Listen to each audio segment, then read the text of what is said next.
நீ மனசை விட்டுட்ட மகளே, நீ மனசை விட்டுட்ட மகனே.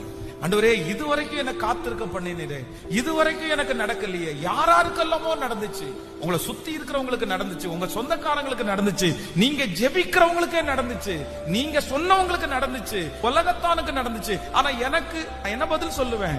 நான் எப்படி அந்த சொந்தக்காரங்களுக்கு முன்னாடி நான் நிப்பேன்? ஆண்டவரே, நான் உங்களுக்காக நின்ன இல்ல, உங்களுக்காக வைராக்கியம் பாராட்டினேன் இல்ல, நான் நம்பினேன் இல்ல, நம்பின எனக்கு இதுவா பரிசு, ஜெபம் பண்ண எனக்கு இதுவா பரிசு, உபவாசம் இருந்த எனக்கு இதுவா பரிசு அப்படின்னு யாரோ ஒருத்தருடைய மனசு.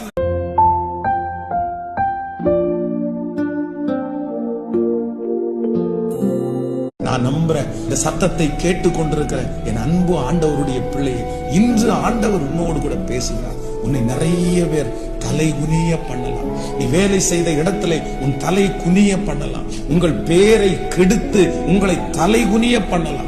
நீங்கள் அந்த தெருவழியாய் நடந்து போகும்போது இப்பொழுது உங்களை தலைகுமிய வைத்து விட்டு அவங்க நிறைய பேர் தலை நிமிர்ந்து நடக்கலாம்.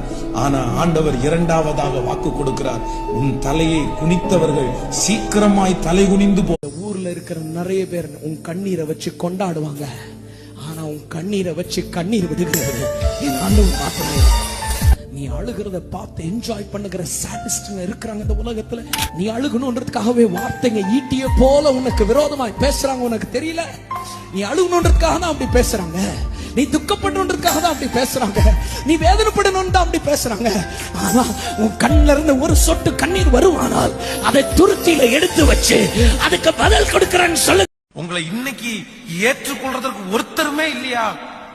நான் சொல்றேன், 1000 பேரு உங்களுடைய வருகைக்காக எதிர்பார்த்துட்டு இருக்கிற ஒரு நாள் சீக்கிரமாய் வரப்போம். ஆண்டவர் இன்னும் உன்னை கைவிடல அப்படின்றதற்கு ஒரு மிகப்பெரிய சாட்சியம் தெரியுமா? இப்போ இந்த இடத்துல இந்த செய்தியை கேட்டிருக்கீங்கல்ல, அதான் உங்களை கைவிடலன்றதற்கு இதான் அர்த்தம். நீ அழுவீங்களோ கெஞ்சுவீங்களோ எனக்கு தெரியாது, ஆனா எப்படியாவது ஏசப்பா என் கூட பேசினாரு பாஸ்டர், இல்ல அண்ணா என் கூட ஏசப்பா தான் இன்னைக்கு பேசினாரு,